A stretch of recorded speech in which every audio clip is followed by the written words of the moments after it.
Cardinal Robert McElroy was appointed 8th Archbishop of Washington, D.C. on January 6, 2025. It's arguably the most important see in the United States, a see that places him at the forefront of public life, interacting with media, lawmakers, politicians, the president, some of the most powerful people in the world, here and abroad.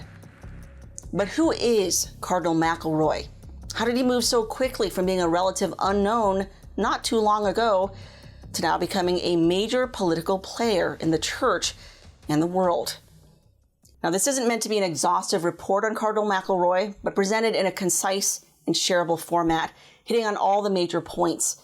A list of resources for further research can be found in the description beneath this video for those who wish to learn more. The first thing to know about Cardinal McElroy is that he's widely considered one of the most liberal bishops in the U.S., vocal on climate change, immigration, and LGBTQ rights. His first public statement after being installed as head of Washington, D.C., was to criticize President Donald Trump, characterizing Trump's dismantling of USAID as moral theft. McElroy also blasted Trump's deportation of illegal aliens, saying, quote, "The undocumented are the victims of this moment and of these policies." He likened mass deportations to a crusade, which comes from the darkest parts of our American psyche and soul in history. What's especially alarming is that as a Catholic bishop tasked with upholding the timeless teachings of the church, McElroy has instead minimized the evils of abortion, which the church of course teaches is an intrinsic evil. Instead, McElroy claims that climate change is a more pressing issue than abortion, that climate change has resulted in more deaths worldwide than abortion. He was also among a small minority of bishops in 2023 who opposed the idea of inserting language in the Catholic Voters Guide, clarifying that abortion is the preeminent priority in voting. It is not Catholic teaching that abortion is the preeminent issue that we face as a world in Catholic social teaching. It is not. Fortunately, other bishops pushed back, and McElroy and his cronies were outvoted, 225 to 11, and the clause was added to the Voters Guide.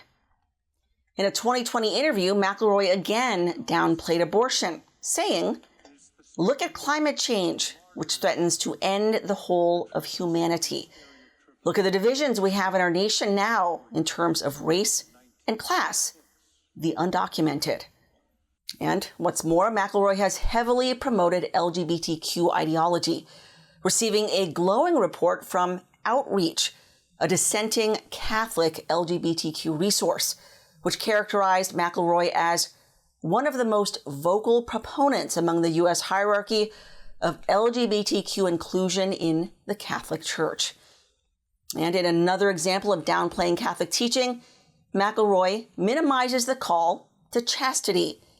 In 2017, America Magazine, edited by dissenting Jesuit Father James Martin. Hi, I'm Father Jim Martin. I'm a Jesuit priest. Who's probably done more to normalize the woke agenda and transgenderism in the church than perhaps any other priest, published a self-serving article by McElroy titled, "Attacks on Father James Martin Expose a Cancer Within the U.S. Catholic Church."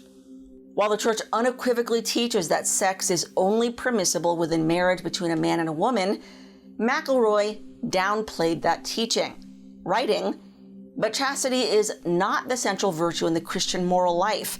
Our central call is to love the Lord our God with all our heart and to love our neighbor as ourselves. Many times our discussions in the life of the church suggest that chastity has a singularly powerful role in determining our moral character or our relationship with God. It does not." McElroy himself has admitted that his pro-LGBTQ push began as a young priest in San Francisco, his hometown.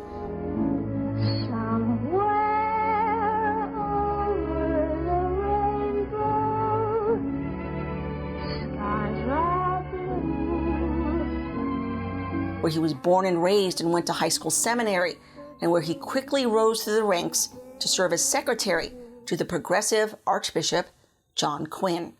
That's, I think, a very key biographical fact about McElroy is that he was a protege of Archbishop John Quinn. He was ordained under Quinn in 1980, and then he rose to become one of Quinn's chief aides. And the importance of Quinn is that he was an ultra-modernist bishop. He was very much connected to the gay mafia. In fact, Cardinal Blase Supich is another protege of Quinn's. So McElroy was a spokesman for Quinn and a theologian for Quinn. And in 1992, the Vatican, under Pope John Paul II and Joseph Ratzinger at the Congregation for the Doctrine of the Faith, the Vatican issued a letter saying that civil rights should not be extended to homosexuals in a blanket way, and that it was perfectly legitimate for gay adoption agencies, for example, for adoption agencies not to give gay couples children. And the letter opposed the application of civil rights to homosexuals with respect to domestic partnerships and the like. So after that letter came out, Robert McElroy, speaking for John Quinn, told the San Francisco Chronicle that the Archdiocese of San Francisco did not consider that Vatican letter to be binding on them. And McElroy, and anybody can look this up, and there's a San Francisco Chronicle article with the title, SF Archdiocese will not acknowledge Vatican letter on gay bias law, or something like that.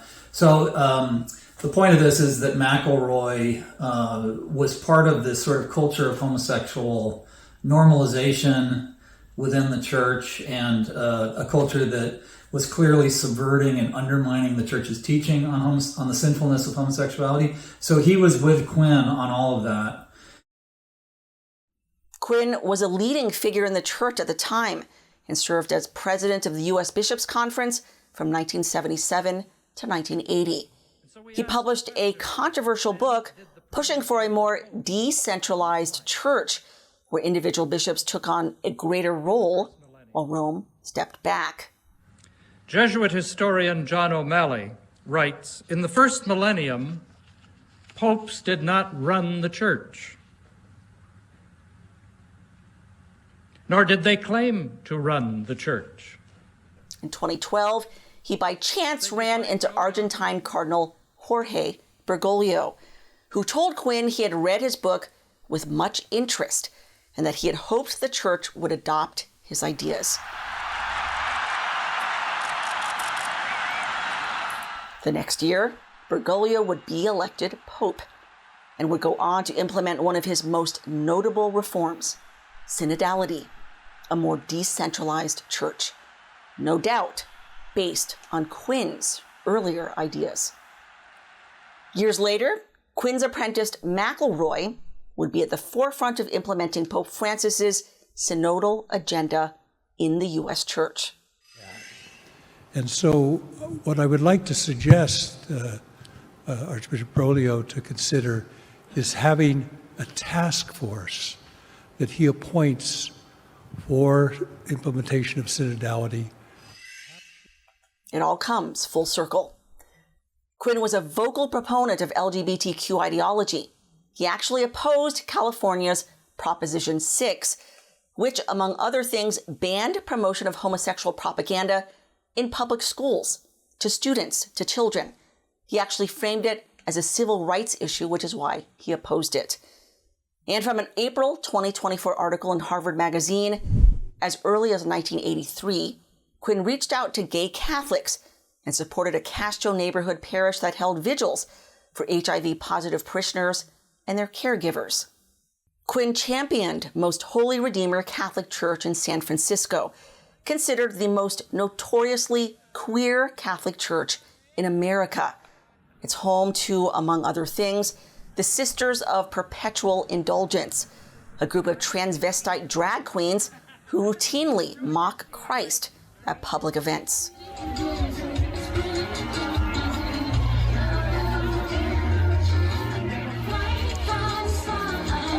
If you recall, the sisters were in the news in 2023 after the LA Dodgers Stadium chose to honor them on Pride Night, leading to tens of thousands of Christians marching in protest. McElroy openly admits he took after his mentor. We haven't yet touched on McElroy's flouting of Canon 915 of the Code of Canon Law and his rationalizing of notorious pro-abortion politicians receiving Holy Communion. But these few examples suffice to show McElroy's compromised theology and politics. We asked earlier about McElroy's swift rise to power. The key to understanding that is Cardinal Theodore McCarrick. The notorious cardinal laicized after it was exposed he was a serial sexual predator of boys and young men. While McCarrick has already passed on to his eternal fate, his legacy on earth remains.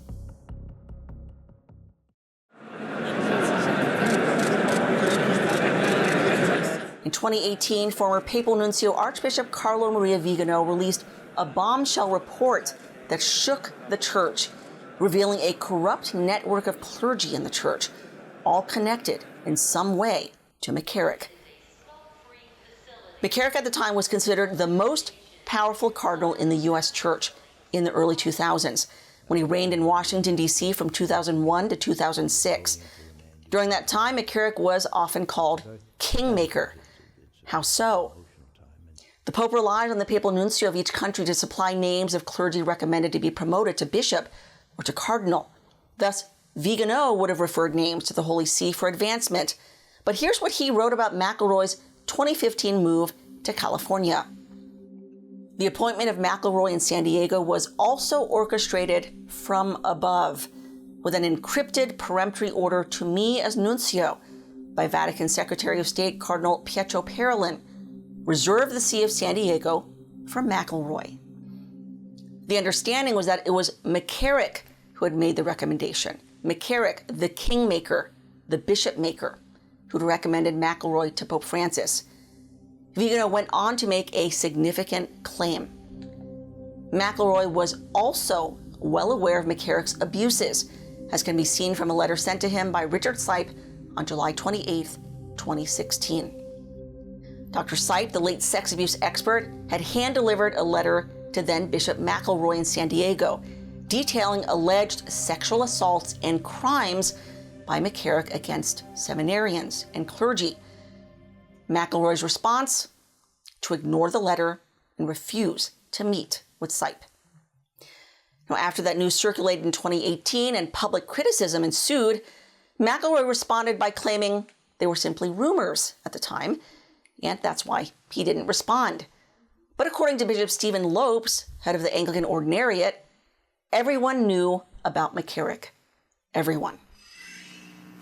It's the parade of cardinals and bishops who have rushed to the television cameras, clutching their pectoral crosses, saying, "I knew nothing." I don't believe it, and I am one of them. I don't believe it. Because as one of the youngest bishops in the conference, you do get an interesting perspective. Like for the fact that I was a seminarian when Theodore McCarrick was named Archbishop of Newark. And he would visit the seminary often. And we all knew. We'll leave it up to viewers to decide whether or not McElroy is telling the truth about McCarrick. In any case, McElroy has been accused of protecting a sexual predator who would later go on to plead guilty of rape. I am Father Jacob Bertrand, and this is the revolution. In short, Vigano, speaking on behalf of Pope Francis, announced McElroy's appointment to San Diego on March 3rd, 2015. 3 weeks later, on March 29th, Father Jacob Bertrand was reinstated to public ministry in San Diego. The year before, in 2014, Bertrand was accused of ritual rape of a young adult woman in his spiritual care. Now, that rape allegedly took place in 2010. And so here we are right in front of the image of the Sacred Heart of Jesus. And Bertrand looks to me and he says, "Do you trust me?" And so right there in front of Jesus, the image of Jesus in his Sacred Heart, I said, yes, I trust you.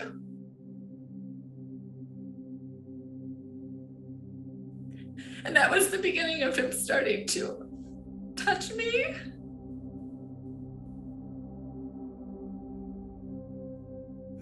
Now, going on those allegations, the previous bishop, Cirilo Flores, had taken Bertrand out of ministry, as is proper.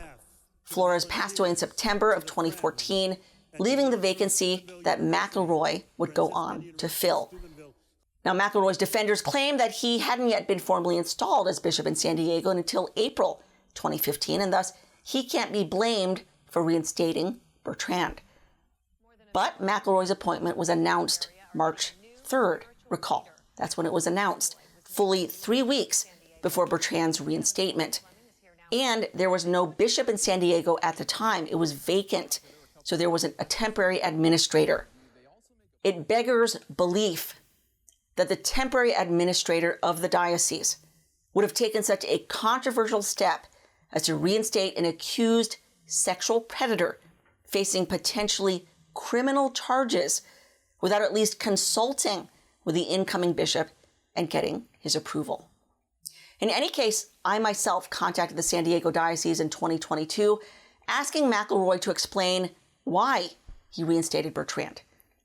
The email I received from spokesman Kevin Eckery never denied that McElroy reinstated him. In fact, Eckery refused to defend him. Imagine a diocesan spokesman refusing to defend his own bishop. Instead, writing, Jacob Bertrand was removed from ministry by the diocese and later laicized. We played no role and did not assist in his criminal defense. Beyond that, there's little more I can say. And what critics remain unable to explain is why McElroy left Bertrand in public ministry for many months after McElroy was formally installed in San Diego, removing Bertrand only once the prosecutor brought formal criminal charges that would result in a guilty plea for rape and Bertrand's eventual laicization. So in this at least, McElroy seems to have something in common with his predecessor, McCarrick, in D.C. For more details on that story, including police reports, court documents, diocesan files, and eyewitness testimony, please watch my in-depth special report, The Devil in Rome, which can be found at stellamaris.media. Pray for our nation and pray for the church. I'm Christine Niles for Stella Maris Media.